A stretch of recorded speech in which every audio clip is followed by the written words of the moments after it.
Psychic fragmentation into many senses of self.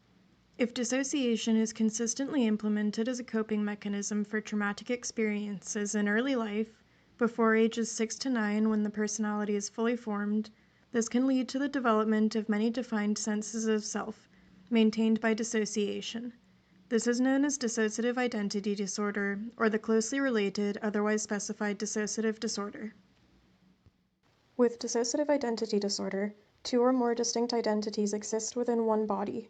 The overall self, or psyche, is divided into multiple identities. These distinct identities are commonly referred to as alters or parts. Personality fragmentation is colloquially called multiplicity, and a person with personality fragmentation a multiple. All of the psychic parts, collectively, are known as a system. Other terms that refer to parts of a system include psychic parts, dissociated parts, personalities, identities, headmates, system members, and system mates. For this reason, I view all parts as equal. Each part has their own unique experience of life. Distinct parts possess individual thoughts, feelings, memories, worldviews, sense of self, gender, romantic or sexual orientation, and really any other qualities that may be contained within a single individual identity. Dissociative identity disorder is the most complex of the dissociative disorders, and includes the presence of symptoms from the previously listed dissociative disorders. As such, DID includes depersonalization and derealization, dissociative amnesia, identity alteration, and identity confusion. Identity alteration is, essentially, experiencing the psyche as multiple. It is the sense that the overall personality is divided into multiple parts, each with their own unique sense of identity, and that the overall identity is altered based upon switches and shifts amongst the system of parts. To recap, identity confusion is defined as uncertainty about one's own sense of self. Dissociative amnesia is considered the inability to recall salient personal experiences due to psychological factors, and is heavily involved in maintaining psychic fragmentation in dissociative identity disorder. Amnesia can come in many forms, including partial and full amnesia. Dissociative amnesia can also include amnesia for the amnesia itself, meaning an individual experiencing amnesia will not even notice the loss of time or information. Dissociative amnesia is crucial in DID because amnesia allows information to be held by certain dissociated parts of the psyche and unknown by other parts. Awareness, or lack of awareness, of life experiences and emotions shapes individual parts' sense of self. With dissociation and psychic fragmentation, it is more common to experience partial amnesia than full amnesia. Partial amnesia is the inability to recall certain parts of an experience.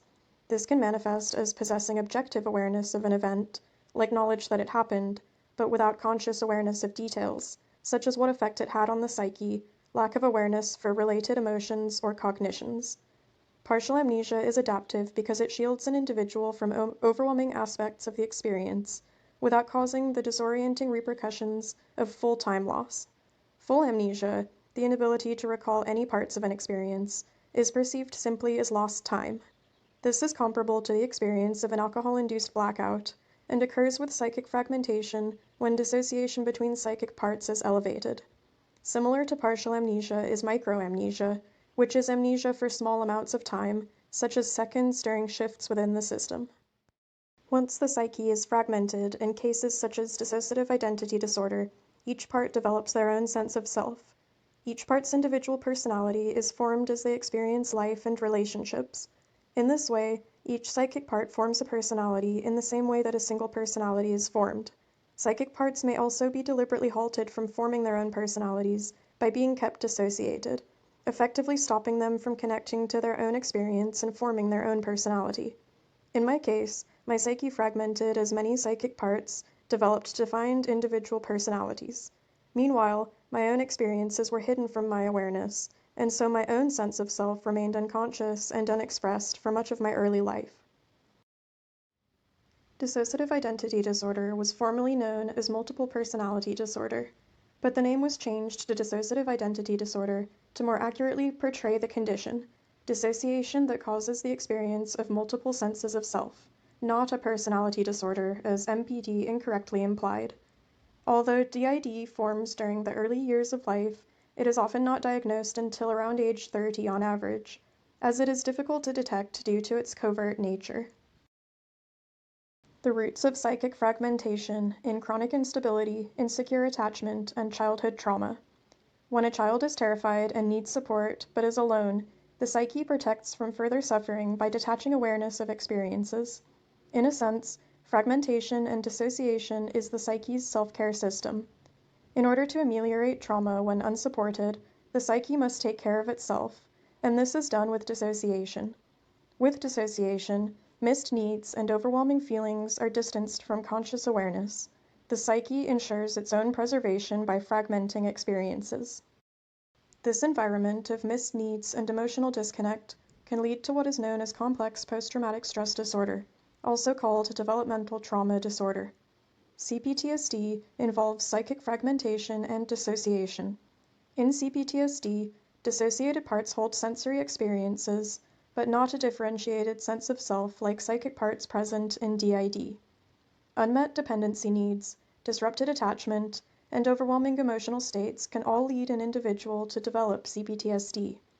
In individuals predisposed to dissociation, the development of CPTSD in early life can contribute to psychic fragmentation, potentially progressing to dissociative identity disorder. Thankfully, awareness of PTSD has increased in recent decades. However, complex PTSD is still under-recognized. As of today, neither CPTSD nor developmental trauma disorder are formal clinical diagnoses in the DSM-5. Although these diagnoses are not officially in the DSM-5, the terms complex PTSD and developmental trauma disorder are used by treatment providers and researchers who recognize these issues. Dissociation is an effective short-term solution for coping with trauma. Trauma means wound. Therefore, psychological trauma can be considered a psychic wound, which is inflicted by an experience that overwhelms the individual's ability to cope. It is accepted by psychologists that early childhood trauma is necessary for DID to develop. A unified personality is usually formed, integrated into one singular personality, by around age 6, and up to age 9 to account for individuals with developmental delays. Therefore, to cause dissociative identity disorder, repeated trauma must occur before the age of personality formation. Dissociation interrupts the process of personality integration, allowing parts to remain separate. If traumatic experiences have recurred in an individual's life before the personality is integrated, the psyche may be compelled to remain disintegrated, as this allows the psyche to contain traumatic experiences from conscious awareness. Dissociation was psychologically adaptive for me throughout childhood because I experienced repeated traumas without adequate support. My psyche was forced to rely on dissociation as a protective mechanism, a means of containing trauma when it can't yet be escaped or processed. An especially psychologically harmful experience for children is attachment trauma or relational trauma. Attachment trauma occurs when a child is not adequately cared for by their caregiver, when their dependency needs are unmet. Relational trauma can shape an individual's attachment style and cause an infant to fail to form a secure attachment with their caregiver. Secure attachment is healthy attachment, which is formed between a caregiver and child when the child's needs are consistently met. Secure attachment is crucial for a child because it teaches emotion regulation skills and allows them to trust in their own safety. Having secure attachment allows healthy emotion regulation, trust in the world, and hope in the future. A sense of security is crucial for children to develop healthily. Security allows children to explore their world and their inner experiences. A child's exploration of their own experience shapes their psychological, social, and emotional reality, and assists in achieving developmental milestones. In a supportive environment, they can grow, take root, and flourish. With secure attachment, kids feel confident that they will be protected and supported by their caregivers, and that their caregivers will consistently be available to help support them through their experience. A sense of support and security allows a child to feel safe enough to acknowledge their inner emotional experiences instead of disconnecting from them. An individual's sense of self is formed by connection to inner and outer experiences, including emotional state and social relationships. Psychic fragmentation, like dissociative identity disorder, can be viewed, therefore, as a disorder of attachment and affect regulation. The inability to manage intense feelings may trigger a change in self-state from one prominent viewpoint to another. In this way, Depersonalization, derealization, amnesia, and identity alteration and identity confusion can all be considered efforts at self-regulation when affect regulation fails. Security in childhood. Development of trust and integration of experiences. Children are dependent upon their caregivers to satisfy basic needs known as dependency needs. If caregivers consistently provide these needs, if they are consistent sources of food, comfort, and love, then an infant learns that others are reliable and dependable. This allows the development of trust and secure attachment. According to psychologist Erik Erikson's psychosocial theory of personality development, a child has a strong need to trust in their own safety, both with caregivers and in the world in general. Children must feel that their basic needs are consistently met by their caregivers, that they are securely seen, accepted, cared for, and supported, in order to trust and feel safe in life.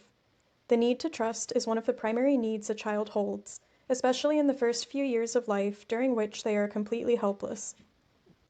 Therefore, in addition to missed relational needs, the consistent lack of any needs can be psychologically damaging to a child and lead to dissociation.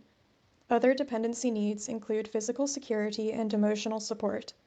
Basic needs for physical survival include adequate food, water, shelter, and sleep. Being deprived of any of these basic physical survival needs will hinder a child's ability to focus on other aspects of life, like socializing, learning, or working. A child also has a need for physical safety, meaning assurance they are safe from personal danger and threats, in order to feel secure and unafraid in life. If a child is consistently afraid of attack, especially in their own home, they will feel consistently anxious, and their psychological and emotional development will likely be hindered. Children need to be able to trust that they are safe and that their primary caregivers, such as their parents, will care for them and not allow them to come to harm. Trust is important for children to feel secure. They need to be able to trust in the predictability and consistency of their caregiver to ensure their own safety. If a child is able to trust their needs will be met, they develop a sense of trust which they can carry with them throughout life into other relationships and scenarios. It is important for children to have their physical and emotional needs met because this allows secure attachment and helps children feel safe and supported in their experiences. A sense of safety and support allows a child's psyche to integrate experiences that may be overwhelming without support.